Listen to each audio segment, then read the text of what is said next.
Welcome to episode 60 of Communicast, a communication skills podcast. I'm Scott D'Amico, president of Communispond, a global communication skills training organization. In order to establish psychological safety, you need to be predictable, consistent, and kind. Excellent advice from my guest, Rich Carr. Rich is a learning scientist and CEO of Brain-centric, which stands at the forefront of redefining cognitive brain training for the 21st century's innovative communicators, coaches, and educators. In this episode, we discuss the importance of affect before effect, strategies to create engagement with any audience, and how to avoid amygdala hijack. I hope you enjoy. Rich, thank you so much for joining me today. Really looking forward to our conversation. Same, Scott. I've been anticipating this, and it's been a great day, and this is making it better. Always good to hear that. Before we jump too deep into it, why don't you maybe tell the listeners just a little bit about you, your journey, and the really exciting stuff that you're working on today? Absolutely. I'm the CEO of Brain-centric, which is an educational consultancy focusing squarely in the learning sciences and cognitive neuroscience. Author of Brain-centric Design, the surprising neuroscience behind learning with deep understanding, and the book Surprised, the Science and Art of Engagement. All of this is basically rooted from my very first job, which was a rock and roll DJ here in Washington State. And I worked in radio for 20 years. I worked in radio, on air. Then I went into promotions, then sales and sales management, station management, ultimately bought a couple radio stations and sold those, worked for Telemundo, worked for Clear Channel, worked for Paul Allen as his director of digital up here in the Northwest, working with the internet and radio stations. And the reason I give that kind of CV is that throughout all those jobs basically did the same thing, and that was trying to influence people to do something. Whether it was listen to the station, buy a hamburger, or something more substantial. And I happened across some brain hacks, so to speak, and started working those in with my sales presentations, and really became enamored with the brain, because once you understood not just what a part was called, but how to use it like a tool, it became really sexy. Then I went to the Wizard of Ads Academy down in Austin, Texas, where he had focused on two key parts of the brain. And to make a long story short, as I started the brain trip, I ran into a cognitive learning neuroscience who was trying to push his model into academia. And I said, if I could translate that and put it into business, we would have gold. That became brain-centric design. Brain-centric design became a pedagogic model, which is a literal piece of science on how people learn new information. And since then, we've been training that, doing that for companies, building products around that, because we look at every communication as something with consequence. So you're speaking to me for a reason to get something out. And I want to make sure we can deliver that. And that's a literal process in the brain. And that's where I focus now. Oh, how fascinating. And so when you started off talking about being a DJ, it's like, okay, how is he going to make that leap from DJ into the brain-centric stuff that he's doing today? And I will tell you, when I first heard your voice, I sensed some sort of radio background in there. I've worked with a number of people in my past that have been DJs, and there's just this common thing you always hear in the voice. So great to hear about that. And two things that you mentioned there, two words really jumped out to me that I think are very important to the conversation today. One is engagement, and the other one is influence. So if I think about communication, those are two big parts of it. How do you engage people? How do you influence them? As you mentioned, pretty much any type of communication you have, that you're trying to influence someone to do something, to think differently, to buy something, to do something, to stop doing something, whether it's at home with your family, at work, on a client call. Influence is always in there. So as you think about those terms, and more broadly communication and what it means to be a great and effective communicator, when somebody says that so-and-so is a great communicator, Rich, what comes to mind for you? What's the picture painted in your head? You have to have emotional buy-in before there's a business outcome. Any great communicator will well, we commonly say that win their hearts before their minds. The science behind that is affect before effect, emotional connection or emotional buy-in before business outcome, and whatever that business is. So regardless of how we're wrapped up and appear to the rest of the world, the operating system, the brain, processes information the same way. And if you want to get past the BS protector, the amygdala, the fear, fight, flight piece. I mean, our guards are up for everything. We're 80% of our life, we're in a reactionary mode. So you've got to get past that reactionary mode, that animal brain that everyone speaks of. The only way you can do that is by presenting it as something that's for me right here, right now. If you want me to have thought about it, it's got to be about me at this very second happening. Otherwise, it's something I'll get to, which I never do, just like every other brain. So you've got to use that affectual setup, and I'll say setup or framework or whatever we'd like to call that, to get past people. So what we don't do as a species, really, truly, except for the great communicators, is plan our communication. Because we don't know everything. We went to school. I've been in this job for 20 years. And so we'll shoot from the hip. But rarely does anybody, before they make a communication, actually construct it and say, what will they understand when I'm done? And what two things must they know to get that done? So as you think about that, the affect before effect and connecting emotionally and focusing in on, really making sure you're focusing on the other person, right? What's going to be important to them. To what extent or how do stories play into that when it comes to communication in the brain? Well, those are things we all love. And I think any communicator must be a storyteller. They have to, like at the very beginning of this, where you said, I loved how you weaved a radio DJ to cognitive neuroscience. Mm-hmm. And there has to be something that people can follow and that they enjoy.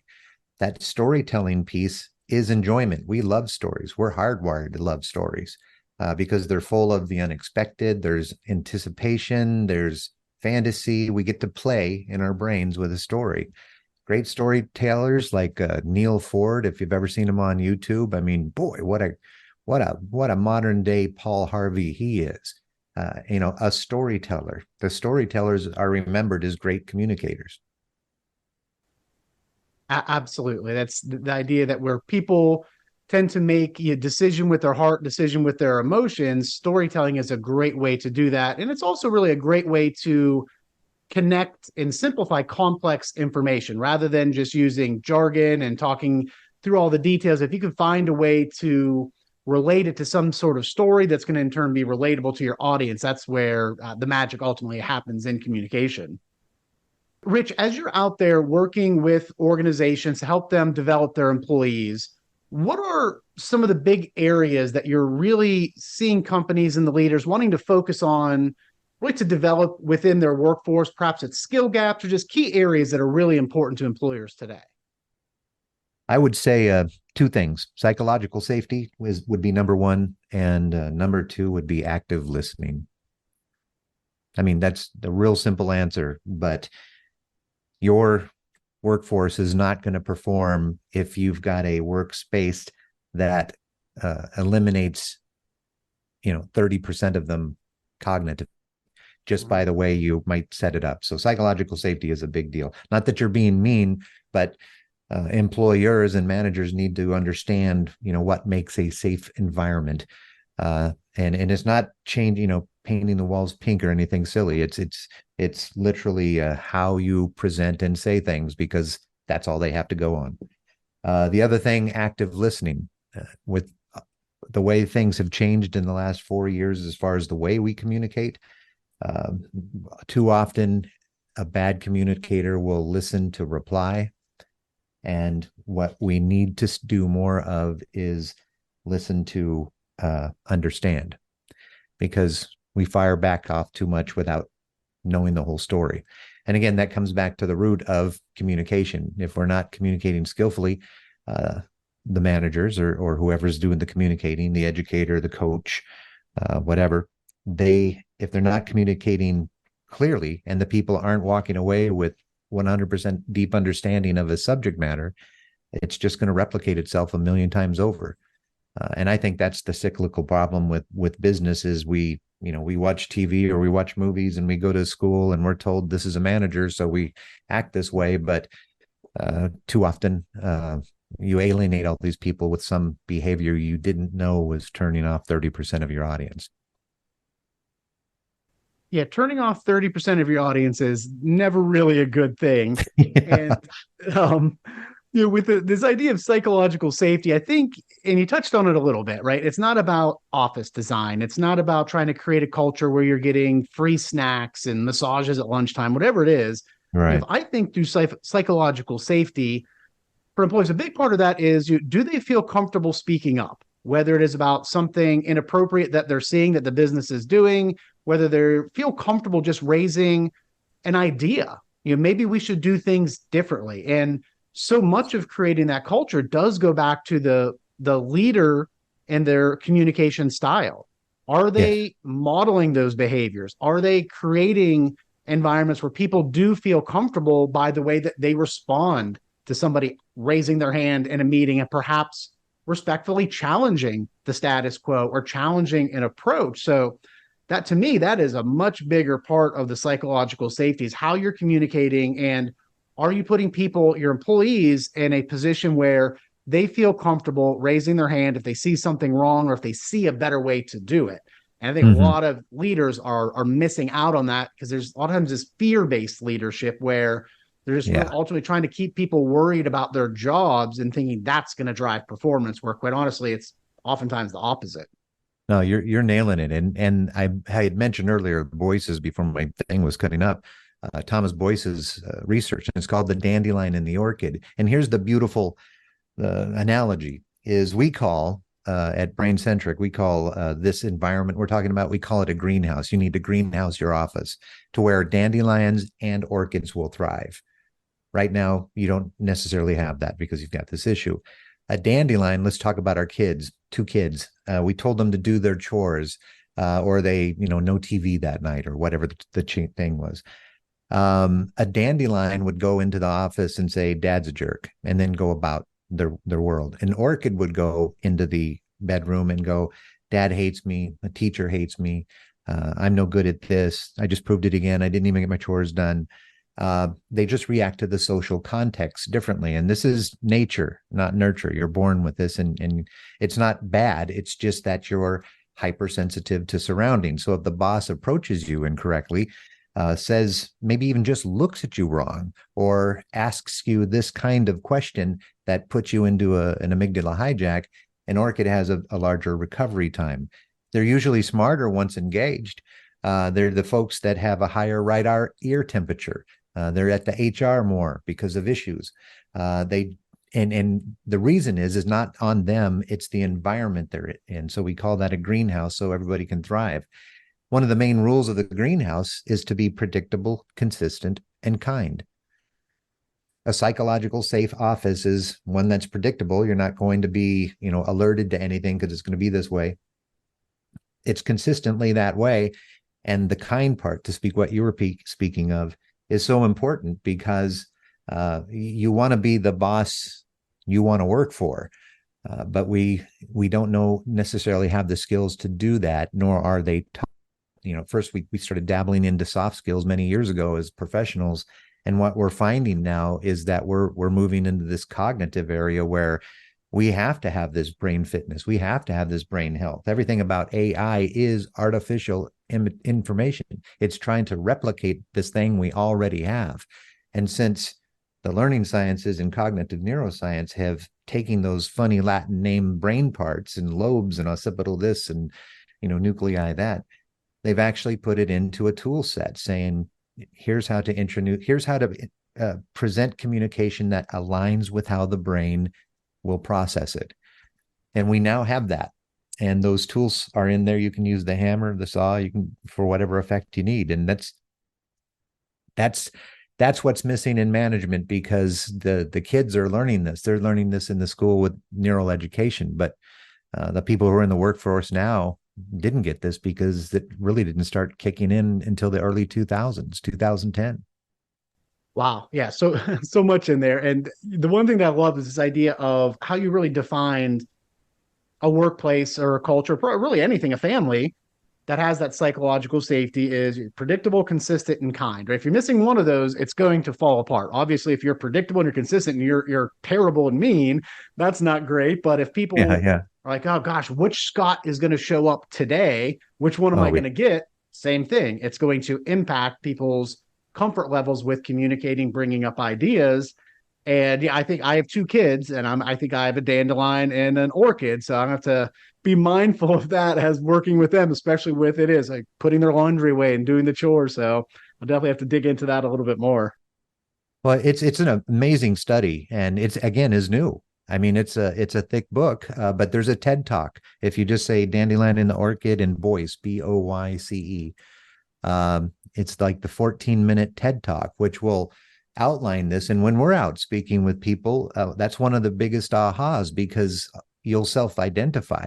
Again, it's not a bad thing. Mm-hmm. Um, Boyce's research was based on him and his sister. Why, with the same family, the same upbringing, would one kid go this way and one kid go the other way? He wanted to solve that. And in all his research, which is in the book, that's what it came out as is autonomic nervous system reactivity, meaning it happens automatically throughout your nervous system and how you react to the social context or the office that you're in, Costco, this conversation. And you don't have to act differently for dandelions because, again, dandelions thrive anywhere, a crack in the sidewalk, in the Mm-hmm. snow. I happen to be a dandelion. Doesn't matter what you do, I'll recover. But an orchid needs the right light and the right pH and the right soil and the right conditions. It needs to be greenhoused. And when you throw a dandelion in a greenhouse, it still grows. It grows better because it has optimum conditions.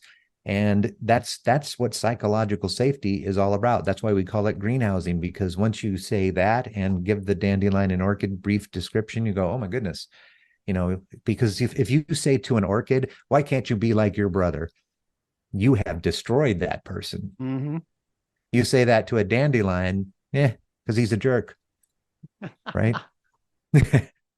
And it's nothing's different. They both get the same grades or whatever, but how they react to social context, how do they react to your office, how do they react to your Zoom calls?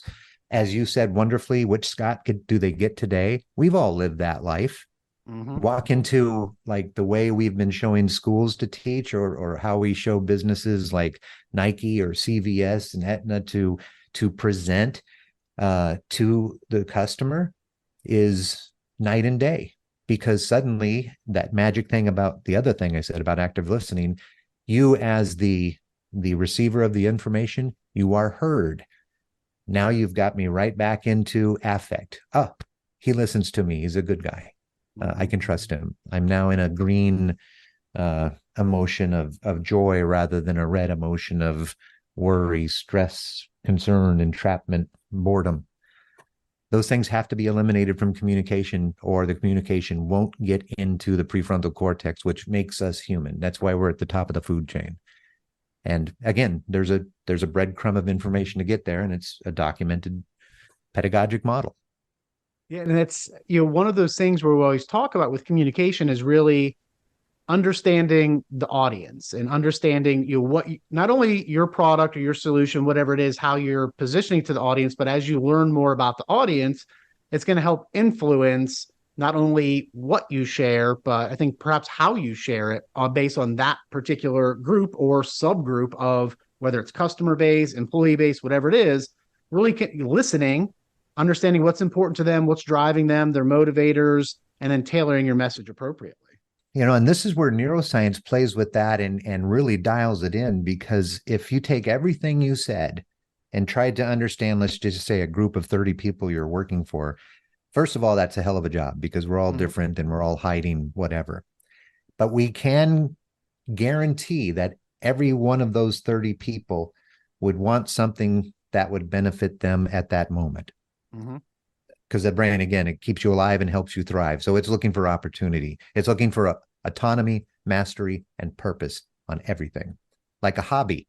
Your hobby you'll put in long time for, spend a lot of money for. because you enjoy it, you get better at it, and the purpose is for whatever reason you're doing this particular hobby.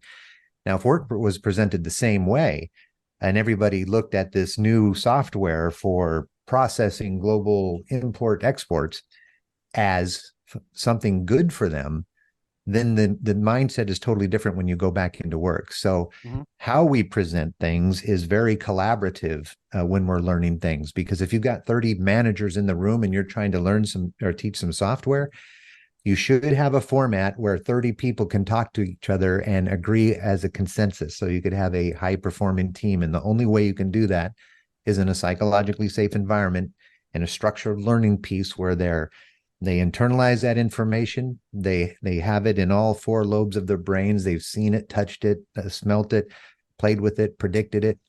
They've had an opportunity to reflect. And then most importantly, half that hour that we're going to learn, half an hour of that hour would be them speaking about in a structure, speaking exactly about the big idea of that meeting and how it will benefit them, and under 3 constructed questions to keep it safe, to keep it in a greenhouse. And they report on their findings. And instead of teaching them or shoving them information, they've made it their own. They've massaged it. You set up the communication so they would see that, but it had to be their idea for them to actually understand it. We don't want them memorizing anything. Memory's flawed. Yeah, absolutely. Yes. I'm definitely learning that day by day with my memory.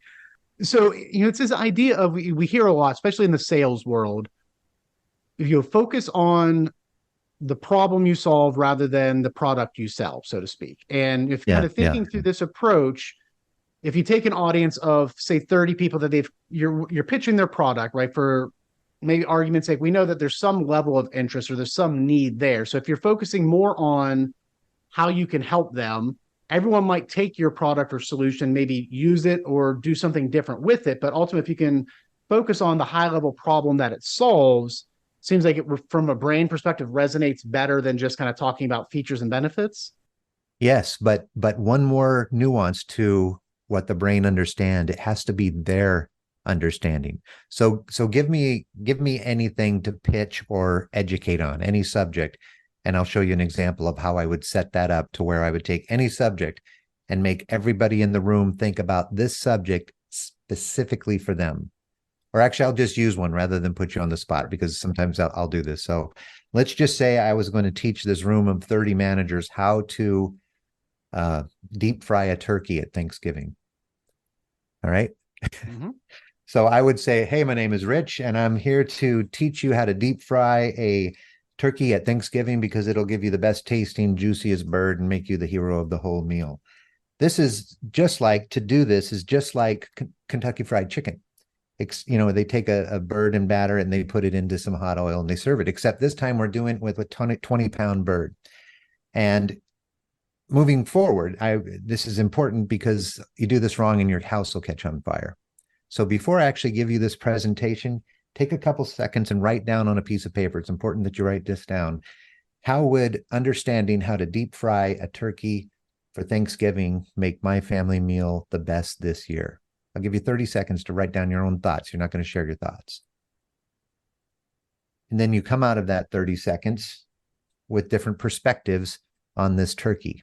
But that introduction of about a minute had 4 components in it to take what I'm introducing, how I'm anchoring it in something they already know, the personal effect of not understanding what you're going to learn.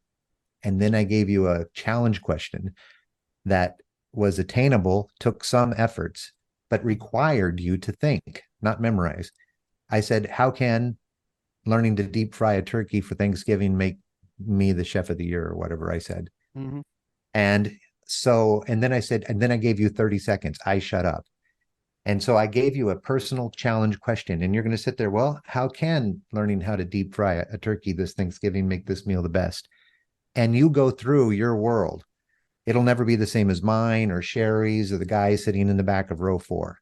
We have different things in the middle of our brain. It processes information the same way, but you grew up different. You had different dressing recipe, all the things that go with turkey. But this gives me a couple seconds. So now everything I present after that my reticular activating system is listening to answer my question. Oh, I like how he did that. That would make it cool for my family. Ooh, I didn't know that if you looked at it this way, this would happen. So I get this information, and then I'm asked three questions. The first one is the most magical of all. What was surprising? That's another question where you have to think, and you're automatically past the amygdala, because even if nothing is surprising, that's the right answer. You can't be wrong with a question like what was surprising. When your kids come home today, have a issue at school and they're ranting and roaring, you just sit there and nod your head. And when they're done talking, ask them, well, what was surprising? And then watch what happens. They have to think. That's why I wrote the book Surprised, because that's the one thing, that emotion of surprise will get you out of a red emotion, a non-engaged emotion, and into a green emotion, because suddenly you're talking about me. You see how that works? And so I write down my answer to these three questions, and then I get to talk for 15 minutes with you and Sherry and Bob and the guy in the back of row 4. And we discussed our answers to those three questions. What do you think was surprising, Scott? Well, I thought this. And I'm over there listening. It's like, well, I kind of thought that. I didn't write it down, but I'm going to use that. That's mine. I'm going to use that too now. I understand this better. And you can see how if you want an exceptional team, and you give them a framework rather than say, hey, let's be creative. Well, right away, I'm thinking of my dog. I just got a taxes letter. I'm fighting with my wife. Mm-hmm. I'm not going to think about that. But if I present this as something that's a benefit for me, makes my job easier, makes it cooler to come into here and get on these Zoom calls, then I'm all in. And so that's what I mean by a framework. And we can put any subject into this framework and present it for deep understanding. And you can do it in a conversation as I did here, or you can do it with a 14-week curriculum on turning digital nurses to online nurses. I mean, it's an amazing little structure, and what it does is just get rid of all the, which Scott do I get today? Scott's bringing another cool thing to me, as he always does on Monday at 4:00, versus we're going to have a staff meeting. As you were going through the framework, two things jumped out to me. One was it immediately kind of brought me back to what we talked about at the very beginning of our conversation, was engagement. That Yes. framework gets people engaged with you, which sometimes when you are doing, whether it's doing a training, giving a presentation to your staff, whatever it is, getting that engagement and keeping those people engaged can be very challenging. And Yes. one of the things when you gave the challenge question, it was, think about how this will make your Thanksgiving turkey the best ever, whatever, I forget what it was. At the end, you mentioned something seemed relatively minor, but you said, you're not going to share these with others. This is for you. To me, Yeah. it ties back to this psychological safety as well, because sometimes if somebody asks me to think of something in a meeting, I'm like, oh gosh, might I have to share this? Might I have to stand up and tell everyone what I just wrote down? Giving someone that Yeah. little caveat gives them the psychological safety to truly dive in and invest in that exercise, knowing that this is for me. I'm not going to have to stand up and share that, which a lot of people struggle with doing. You're a great listener, Scott, because that nuance is key, and it is for psychological safety. And if I do that every Monday, predictably, consistent, and kind in the staff meetings, why you're letting them do it is not only psychological safety; they're not going to have to share it. It gives them a baseline for what they actually learned in this meeting. So an hour ago, I wrote this down to myself. But now I'm sitting here talking with Scott in this revised thinking part of this model, and I already know this, this, and this. Well, now I'm talking dopamine and serotonin. I've drugged myself, and you can structure these things with the model. I mean, that's why we do the things we do. Everything in a communication should be deliberate and intentional for the consequence. And if you, again, are shooting from the hip and relying on your wit and wondering why it only works 80% or 20% of the time, that's why.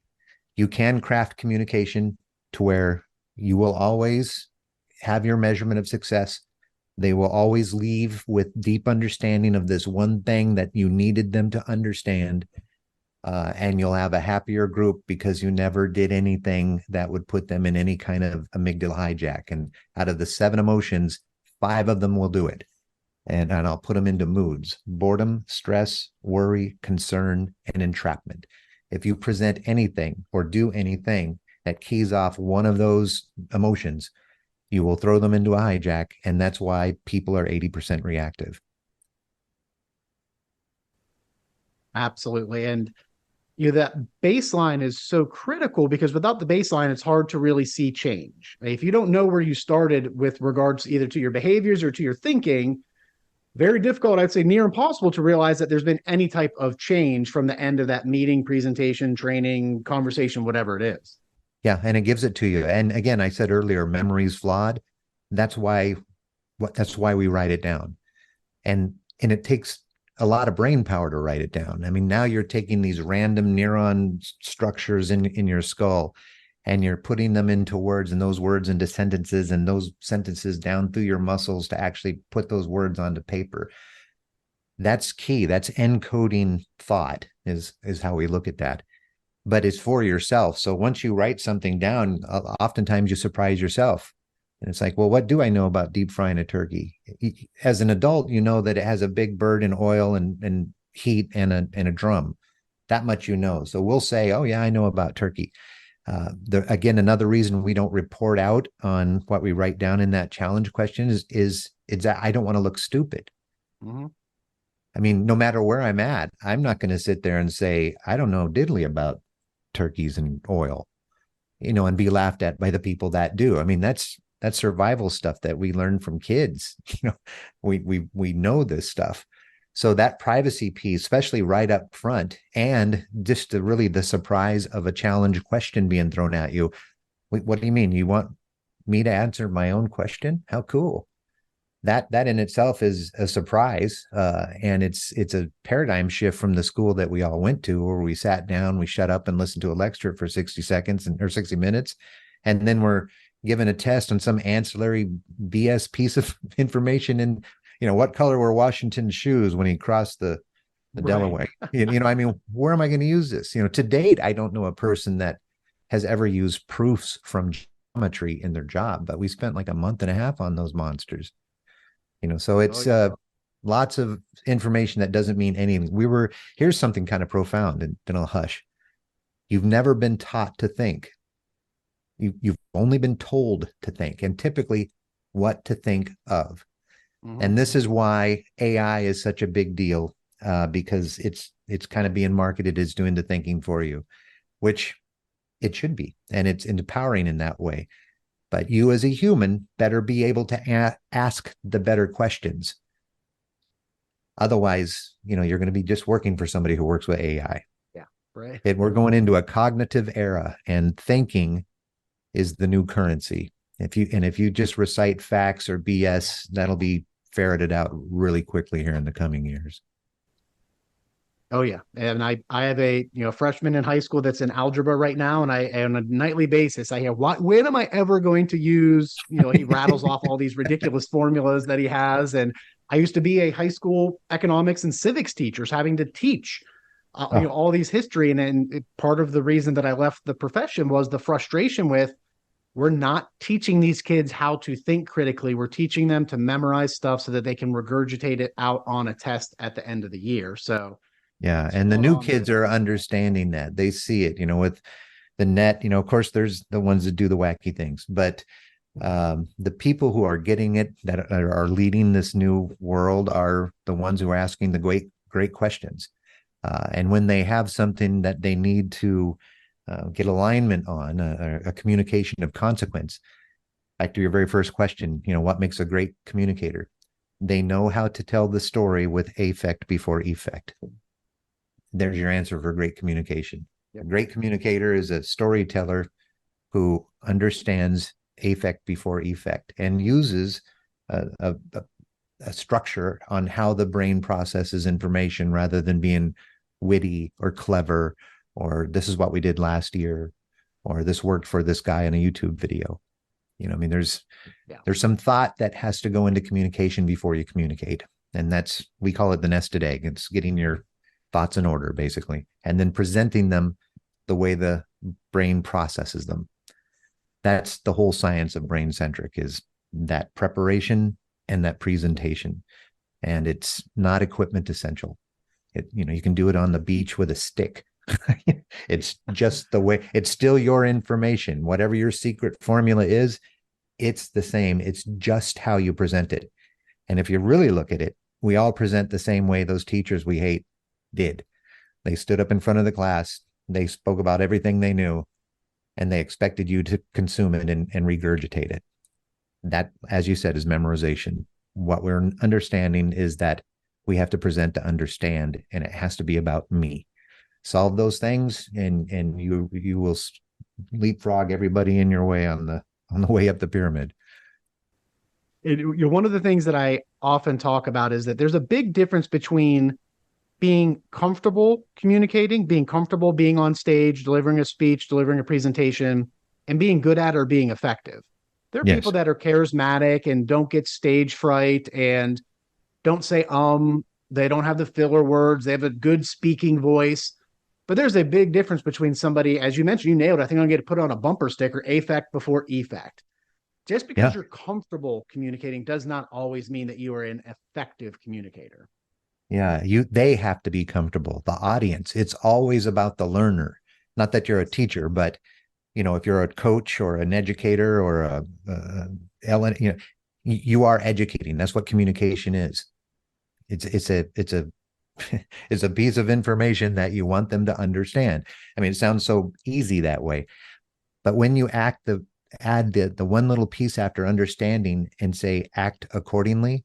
So, Scott, I've given you this new information. It will better your life. I want you to put it into your life. If you don't put it into your life, then it was an unsuccessful communication, because you should be so excited about whatever this thing I'm communicating, whether it's your algebra proofs or whatever you're presenting to your audience, that they should be engaged and absorb it and understand it and internalize it and use it. And you're going to measure it that's this way. And this, again, is why we set up the ordering part of the communication. Is the very first thing after we do an information transfer, get all the stuff out of our head. The very first thing we measure is, what will the learner deeply understand when I'm done? Not, you can't say stuff like algebra. You would have to be how to do this one equation, something specific. Then the next thing is, how do I know I'm a success at communicating that? How will I measure success? The application of that formula, your kid saying algebra is fun, but a measurement that you were successful, not that you just broadcasted it, but you were successful at them understanding what you wanted them to walk away with. Then there's again, a little tool where you take all this stuff that you wanted to cover to put it in a certain order, the way the brain would process it. So now you know exactly what they're going to walk away with, how you're a success, because again, the whole brain wants to thrive thing, and this structure on how to present it. You put it into that structure, present it the way the brain processes the information, which is I gave you just a piece of with the turkey, and you repeat. Rinse, lather, repeat. Once you know the equation, you can't unsee it, because somebody said, you've got to do a webinar. What's a webinar on?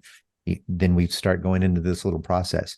Because again, every time you want to communicate, you want it to be successful.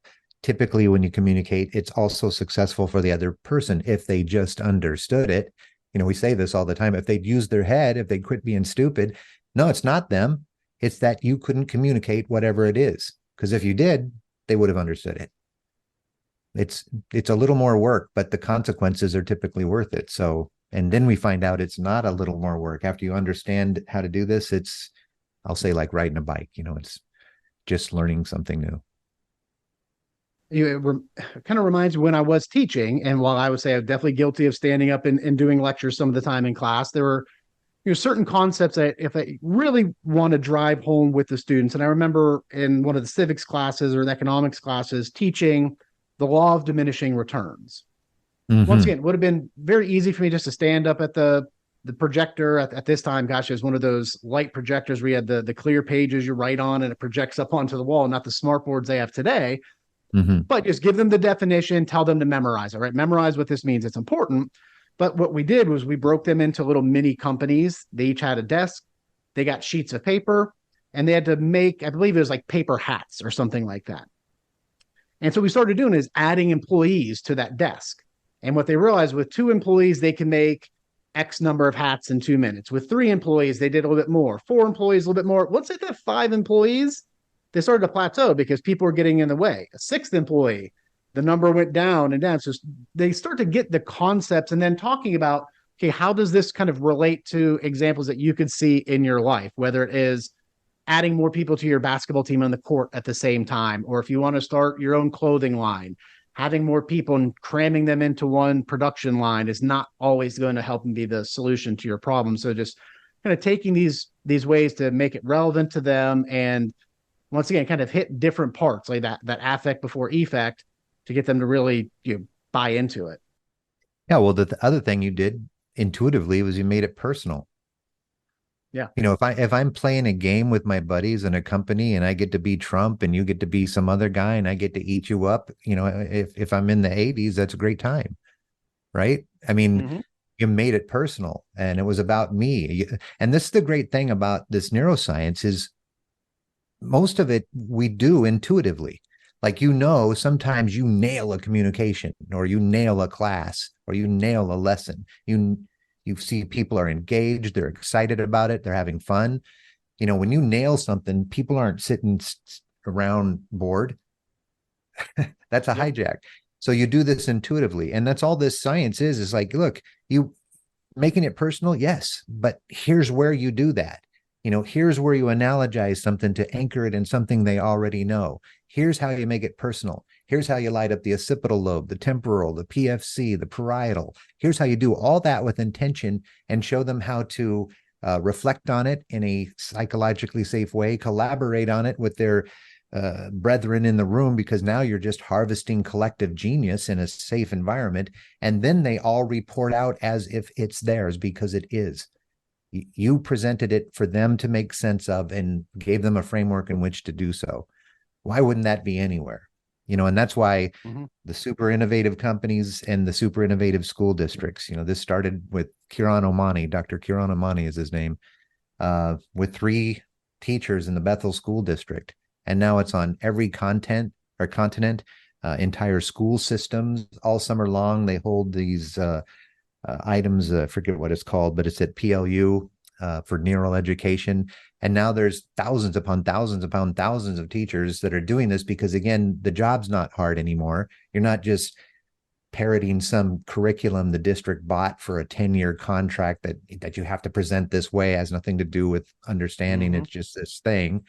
And that's what it is. So, I'm not BSing on that one. And then you give them a model so people can be happy. You learn when you're in a joyful, happy, fun state of mind. You don't learn when you're bored, stressed, worried, concerned, or entrapped. And the other thing school doesn't do, or work, as we started on this, is take into account how a kid comes to class. If we can only hold 4 plus or minus 2 things in our head at any given time, and Johnny comes in and his dog is sick and his dad is yelling at mom and his sister stole his camera and all this other stuff, do you think he's going to sit there and want to listen to algebra? No. So you have to, again, they need to come in to the office or the school in that greenhouse in an environment since they're supposed to spend 8 hours with you and thrive.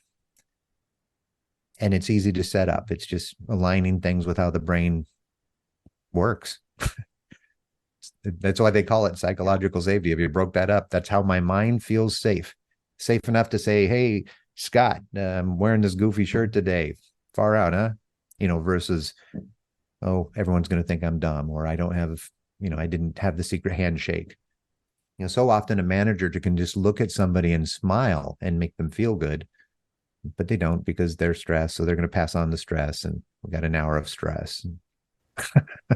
Yeah, I mean, it reminds me, there's a poem out there that speaks specifically to schools and to teachers. I think it's called "'Cause I Ain't Got a Pencil" or something along those lines. And it's written from a student's perspective where, I woke myself up, I don't have an alarm clock, had to dig around for dirty clothes to put on, brush my teeth in the dark, get my siblings up, make all of our breakfast, make all of our lunch, blah, blah, blah, whatever, catch a bus, do this all on my own, because I don't have adults supporting me to do any of this. And I get to school and you're mad at me because I don't have a pencil. Yep. Things like that, where you're just not creating this environment where people are going to be able to really flourish and tune in. Yeah. And that is I know it, Joshua Dickerson, Yes. And I also pulled it up real quick because when you're talking about it, it's like, yes, that is exactly it. That is their, when you hear somebody talk about somebody's short-term memory being full and not being open for learning, and you know that the science says on a good day, maybe 6 new concepts I might be able to internalize if I'm 100% engaged in everything, 6 concepts. On a bad day, 2. And so the kid sits down in class and he does his alarm clock didn't work, his clothes are dirty, his hair and teeth are dark, the lights ain't on, the baby sister's not ready, mama wasn't home, there wasn't a good breakfast, teacher's bad mood, and I ain't got a pencil. And now you're trying to push algebra. Well, think about an adult. I'm fighting with my wife, the taxes are due, the dog is sick, mortgage is going up, we got a pandemic, and suddenly you're saying we have to change our software. Yeah. There's a lot to compete for. And the only way you can get past all the complaining, and those are fine complaints, they're things that happen in everybody's life, is again to make it about me right here, right now. You want me to learn about making a turkey? Yeah, but to make your next Thanksgiving the most awesome thing. And in this hour, I'm only going to talk for, or not even going to talk for 30 minutes. I'm going to talk for a couple minutes and show you lots of stuff. And then I want you to collaborate with your buddies there and figure it out. We'll even make one ourselves. Well, now I'm into the turkey. Yep. Spot on. Make it about me. Make it about me right now. What's going to be important.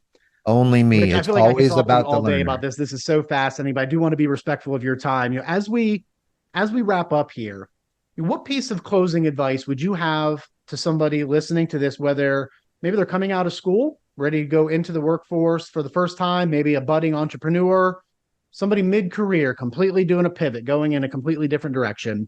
What references, or not references, what recommendations would you have for them around the importance of developing the skills that we talked about today? Well, first of all, it's ongoing. It's a great question and a great piece of advice, but you don't just suddenly learn this. It's amazing that a lot of the stuff I'm talking about came out of 1956 and went into like Sputnik rather than the schools.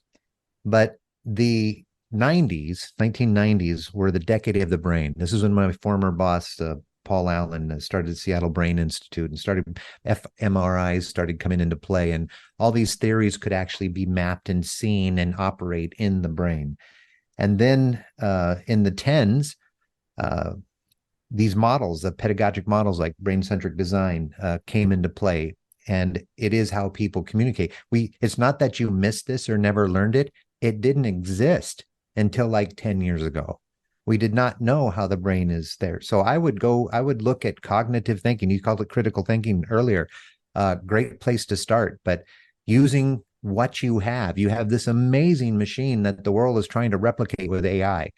And the basic operating system of it is available. And it's relatively simple, and it's actually quite fun. And once you see it, you can't unsee it. So I would go heavy into cognitive learning or anything that teaches cognition, not memorization, cognition, how to think, not how to memorize, 2 different brain tools. That would be the first one. The second one would be, again, I'd go back to active listening, self-study, learn how to make people feel heard, because that greenhouse environment you can do one-on-one. Some people this all the time. I don't know what it is about them, but I just feel comfortable around them. You need to facilitate that kind of environment on you and how you present yourself to other people. We call it personal brand. So if somebody were to tell me about Scott, what adjectives would they give Scott? Or same thing with Rich. If they did adjectives, what are they? Because you want people to picture you the same way, predictably consistent and kind every way, but how are you going about that? And think about how you show up at these things, that you're always on interview, no matter who you're speaking with. Somebody's always judging you. Again, that's what we do. And it's not that it's mean. It's like, is this going to keep me alive or help me thrive? That's the brain. So know those things. Know that this brain is your tool. Lean heavily into it. Get the learning. Rich, thank you so much. Thoroughly enjoyed the conversation, learned a lot, and once again, appreciate you being here. Hope you have a great rest of your day. Thank you, Scott. Have a great day. Take care. A special thanks again to my guest, Rich Carr. Rich's take on greenhousing and the dandelion versus orchid story was fascinating and has applications at both home and work. I challenge you to think about whether you are creating a greenhouse or a crack in the sidewalk. As we wrap up this episode, remember that the journey of improving communication skills is ongoing. Make sure to stay connected with Communicast by subscribing so that you can benefit from conversations with future guests. If you found value in today's episode, I'd be grateful for your support. Leaving a rating or review is a fantastic way to let us know the impact this show has had on you. Thanks, and have a great day.